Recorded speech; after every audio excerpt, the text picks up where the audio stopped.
Casagrande, eu quero saber, você comemorou, não comemorou a conquista da Taça Guanabara? É uma taça pro Flamengo, né? Claro que eu comemorei, é uma taça, como você bem mencionou, teve taça, comemoração, volta olímpica, tem que comemorar. Quando o Fernando Diniz ganhou 2 anos atrás, todo mundo mencionou que o Fernando Diniz ganhava sua primeira taça como treinador. Porque agora, quando o Flamengo ganha, não se pode comemorar. E outra, Fernandinho, o torcedor está comemorando, não é a Taça Guanabara. A Taça Guanabara é apenas a cereja do bolo dessa comemoração toda. O torcedor comemora o estilo de jogo do Flamengo, a forma como o Flamengo vem jogando. O torcedor comemora o fato de Felipe Luiz, ganhando de 5-0, reclamar na beira do gramado pelo time ter perdido o 6º gol. O torcedor comemora o fato de Danilo ter chegado muito bem ao Flamengo. O torcedor comemora a forma como o Flamengo vem jogando, seja com time reserva, seja com time titular, ou até mesmo alternativo, que é o mesmo estilo de jogo, e ver o seu treinador falar: eu prefiro perder jogando pra cima, jogando bem. O torcedor comemora o fato de estar ganhando, goleando, e os jogadores dando a vida em campo, 40 minutos do segundo tempo, jogadores dando carrinho. O torcedor comemora o fato do 5º gol do Flamengo ter sido um golaço com a participação de jogadores que até em outro momento não estavam sendo utilizados. Né? Exatamente. O Wallace deu 2 passes de calcanhar num lance. Então, assim, o torcedor comemora não é a Taça Guanabara. O torcedor comemora muitas outras coisas que estão acontecendo no Flamengo, que mostram que o Flamengo está no caminho certo. Por exemplo, o Pulgar saiu de campo novamente sem sofrer um cartão amarelo. Isso é para o torcedor comemorar. O Varela, novamente, jogando bem, agora na lateral direita, que é a função dele. Então, a Taça Guanabara é apenas a cereja do bolo de toda essa comemoração que o torcedor rubro-negro precisa sim ter. O Gerson, o torcedor rubro-negro está tendo a oportunidade de ver a melhor versão do Gerson em toda a carreira. Então eu acho que assim, não é a Taça Guanabara, é o momento que o Flamengo está vivendo. Me lembra aí a última vez que o Flamengo vivia um momento tão bom como esse. Você vê uma sintonia muito importante, treinador e elenco, você vê uma sintonia da diretoria com o treinador, você vê jogadores que antes não estavam se destacando, agora estão se destacando. Então o torcedor rubro-negro, ele não tem que ter vergonha de comemorar a Taça Guanabara. E repito, a Taça Guanabara é apenas a cereja desse bolo aí. Hoje o Flamengo é o melhor time do futebol brasileiro.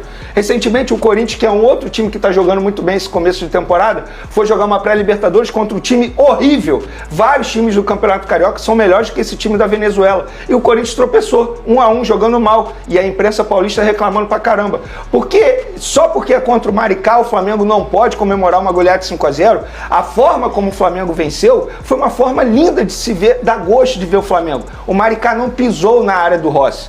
Então a forma como o Flamengo venceu faz sim o torcedor ficar muito feliz e tem que comemorar sim. É uma Taça Guanabara, óbvio, agora começa o ano. Agora acabou esse negócio de pré-temporada de luxo, agora é semifinal, tem o Vasco, que querendo ou não é um rival pela frente, depois pode ter uma final, caso passe pelo Vasco, então agora começou a temporada. E eu acho que o Flamengo tem mostrado que está no caminho certo. Então eu vou falar aquilo que eu falei em outros momentos. O Flamengo vai vencer tudo? A gente não sabe. Agora, ganhar do Flamengo vai ser extremamente difícil. Ô, Lucas Pedrosa, essa postura do Flamengo, e até como o Vene destacou, não só o treinador, mas o time, esse desejo em marcar gols, em vencer bem, em mostrar o seu trabalho, isso em algum tempo era até muito comum nesse campeonato carioca, né? E eu acho que o Flamengo, a forma com que tem encarado essa competição, ela nos faz lembrar quando o campeonato era um campeonato super disputado e que quando você pegava um time de menor investimento, você encontrava e ficava muito nítida a diferença técnica, que assim, é natural que ela aconteça, porque como eu disse, é um time de menor investimento. Então a gente olhando o Flamengo jogar, mas foi o Maricá, mas isso relembra aquele tempo em que o Carioca ainda era um campeonato super prestigiado, porque você via a diferença e você via o outro time, o time grande, querendo vencer, o Lucas Pedrosa. Eu acho que assim, coitada do Maricá, né? Porque o Flamengo hoje teria superioridade técnica contra qualquer equipe do futebol brasileiro. Obviamente você teria uma disputa maior com essas equipes como o Palmeiras, como o Corinthians também, que está vivendo um grande momento. O próprio Fluminense é uma pedra no sapato do Flamengo em várias oportunidades, desde que o Felipe Luiz assumiu esse elenco. Mas assim, o futebol que o Flamengo joga, com a qualidade do seu treinador, com a qualidade dos jogadores que tem, seja o time titular, o misto ou reserva, é uma qualidade superior a todo o time do futebol brasileiro. Eu tenho que concordar com o Vene nesse sentido. Eu acho que é uma equipe muito bem equilibrada, que conseguiu também, nessa gestão gestão de grupo, ter a potencialização de vários jogadores que já não eram mais bem aproveitados. O caso do Matheus Gonçalves, com o empréstimo que ele teve com o Red Bull Bragantino e o treinador acreditando nele, é um caso que me chama muita atenção, porque é um jogador muito qualificado. Esse garoto, o Wallace, ele já tinha feito gols no Campeonato Carioca e também é bom jogador. Falar do Arrascaeta, falar do Gerson, falar do Bruno Henrique, isso é tudo chovendo molhado. Eu vejo muito mais positivo os bons jogadores que o Felipe Luiz está conseguindo potencializar do que os craques que a gente já conhece.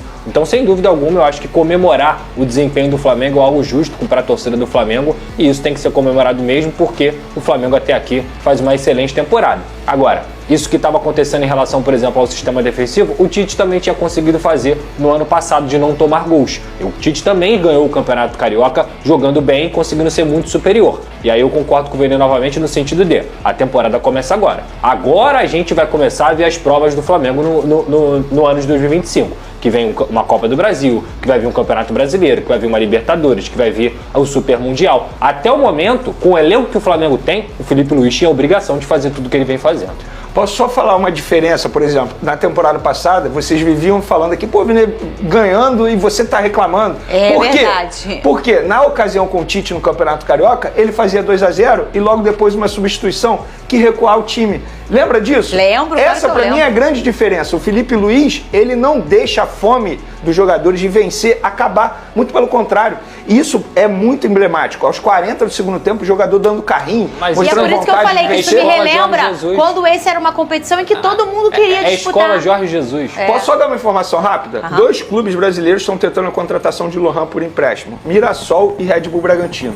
O Flamengo recebeu 2 ofertas desses 2 clubes. Seria ótimo para ele. Eu também acho. Segundo informações do jornalista Antônio Carlos, o Flamengo está em busca de um substituto para Alcaraz, que recentemente se transferiu para o Everton. Essa busca se intensifica à medida que a equipe se prepara para o Mundial de Clubes e os nomes em pauta começam a surgir com mais força. Um dos principais alvos da diretoria rubro-negra é Rafael Veiga, um jogador que vem se destacando no Palmeiras e que, segundo fontes, é o favorito entre as opções disponíveis. Felipe Luiz, o técnico do Flamengo, está trabalhando em conjunto com José Botu para garantir que essa contratação aconteça, já que eles estão cientes das características que Veiga pode trazer para a equipe.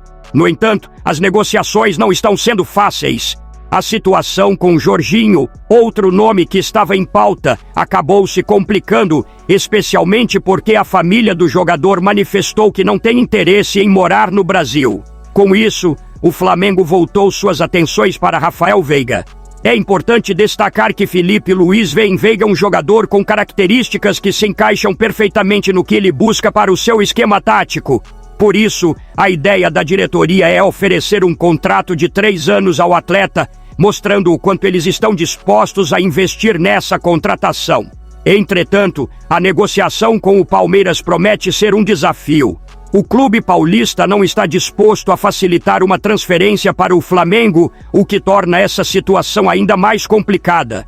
Afinal de contas, o Palmeiras sabe do valor de Veiga e da dificuldade que o Flamengo pode ter para conseguir a liberação do jogador. Mesmo assim, a diretoria do Flamengo está determinada a fazer um esforço significativo para tentar garantir mais um reforço para a temporada, especialmente com a proximidade do Mundial de Clubes. Então foi isso, nação. Já peço que deixe a curtida o vídeo e inscreva-se no canal para não perder nenhuma atualização do Flamengo. Até a próxima e saudações rubro-negras.